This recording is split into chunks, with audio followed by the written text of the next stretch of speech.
Hey fellow VR pilots, I hope you guys are doing great. In today's video, I want to give you a brief overview of the latest release of FSKneeboard and the features that will be released with version 1.2.0. For those of you who are new to the mod and are wondering what this is about, let me say hi and great that you made it here. Welcome to the family. Let's get you up to speed by giving you a brief summary before we get started, shall we? Here's the gist. FSKneeboard is a mod for Microsoft Flight Simulator that combines a bunch of essential tools for realistically flying a simulator in VR. It adds a helpful in-game panel to your flight simulator that gives you access to several different maps, waypoints and tracks, a charts viewer and a notepad. This is especially helpful for those of you who like to fly in VR.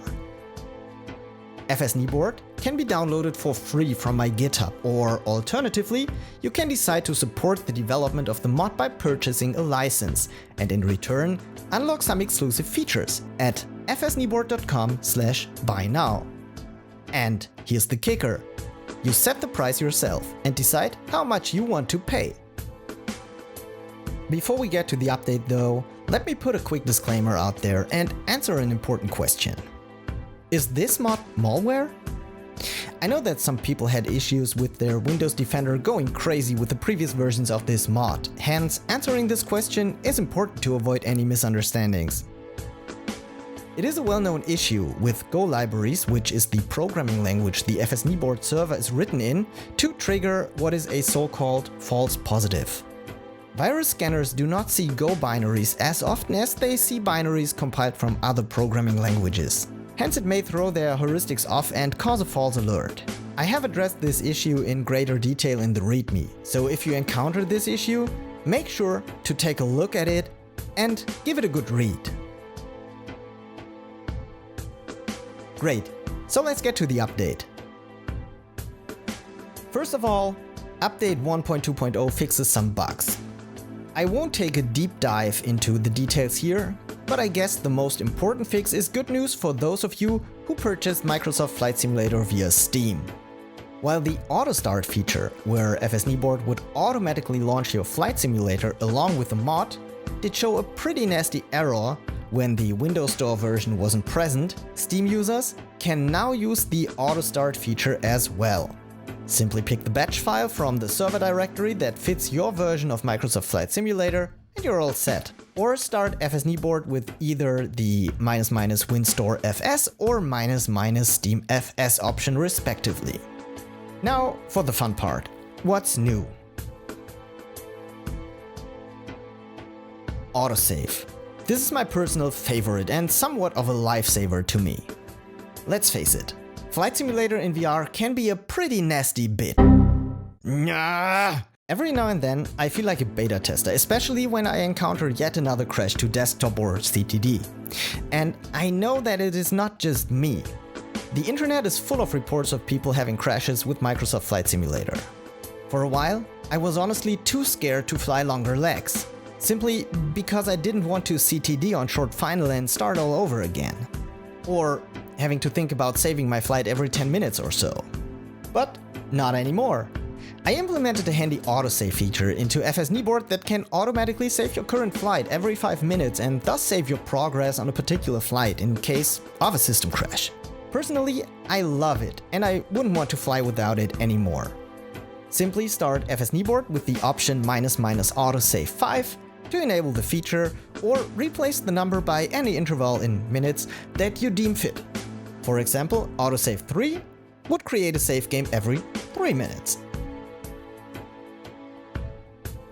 Dynamic resolution scaling and stretching.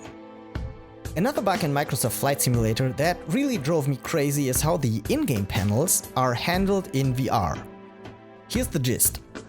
When you run a system with a very high resolution monitor and have your 2D Flight Simulator window maximized, while flying in VR, all panels and their content will be displayed very small.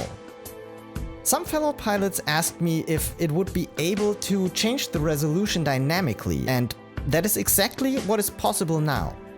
The new resolution controls on the top right of the FSKneeboard panel allow you to compensate for that and adjust the panel's resolution to your individual needs. If the text on the map is too small, simply reduce the resolution. If it's too large, increase it on the fly. It's as simple as that. And even better, when you run a 32:9 monitor as I do, then your in-game panels will be displayed totally squashed. And that leads to a very weird representation of the map. A simple click on the stretch and squash buttons allows you to adjust for any weird scaling that Microsoft Flight Simulator might throw at you. Charts Viewer Persistence. Another thing I added is what I call Charts Viewer Persistence. For the current flight, the Charts Viewer will remember the chart that you have been looking at when you closed the FSKneeboard panel, as well as the zoom, pan, and rotation settings, and display it exactly as it was when you reopened the panel. Helicopter icon. This one was requested by David, aka Wonky Joystick Productions on YouTube. He told me that this feature would scratch a very special itch that you chopper pilots out there feel every now and then. Staring at the average airplane while flying a helicopter seems to annoy quite a lot of you, huh? Well, here's a fix. Besides entirely hiding the aircraft from the map for an authentic paper map or kneeboard experience, you can now select between an airplane and a helicopter icon as well. Enjoy! Update checker. And finally, FSKneeboard now has an update checker implemented. When you launch the FSKneeboard server component, it will now query GitHub every now and then, every 3 days to be precise, and let you know if there is a new update available for you to download. If you do not want FSKneeboard to check for new updates, simply launch it with the -- no update check option, and the feature will remain silent and not send any further requests to the GitHub API. These are the major issues and features tackled with FSKneeboard 1.2.0. But what is on the horizon for the upcoming releases? There are a few things that were requested by the community and that I will be approaching with the next few updates. Track up. First, there is the request for a track up feature, which really resonated with me. Several community members asked me for a feature that would allow for a map rotation, similar to what I remember doing in the cockpit when I was getting my PPL back in the days. Many pilots tend to rotate their map on the kneeboard to match up with their current heading. That makes total sense. Implementing this feature will, however, require me to switch from Leaflet.js to another map framework. It's something I will have to investigate, but it seems totally doable. It's on my roadmap, so look forward to it. Little Navmap and Navigraph. Many requested an implementation of LNM and Navigraph.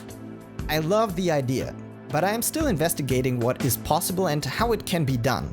It's on my roadmap though, and I'm actively looking into it, but I can't really promise anything at this point in time.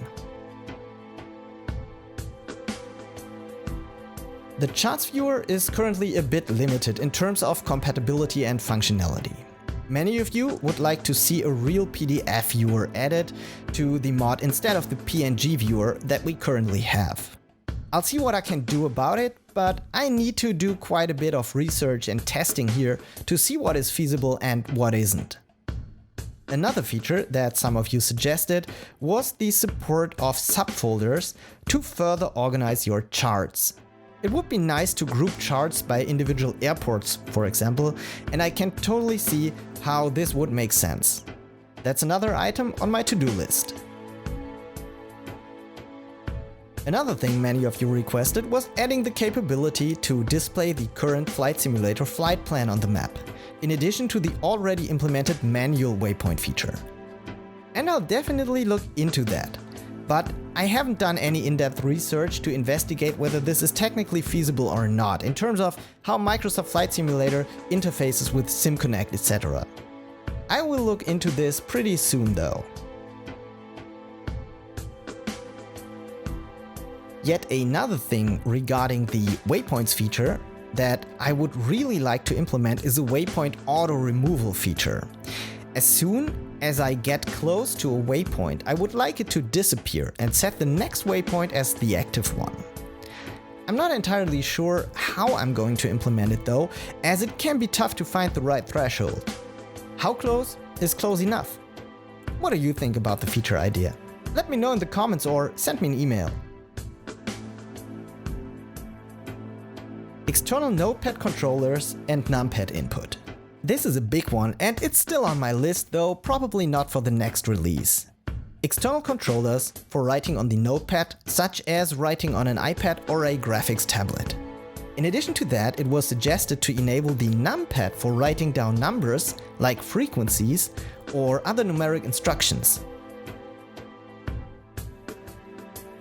There you have it, and there is much more coming. As you can see, FSKneeboard is far from being completed or finished, and that's why I'm so thankful for your guys' ongoing support and kind words. You guys really rock. If you have a feature that you would like to see being added to FSKneeboard or encounter any issues, please do not hesitate to shoot me a message to info@FSKneeboard.com or create an issue on the GitHub repository. The link is in the video description. I hope you enjoyed the latest updates. Fly safe, and as always, 3 greens. Chris.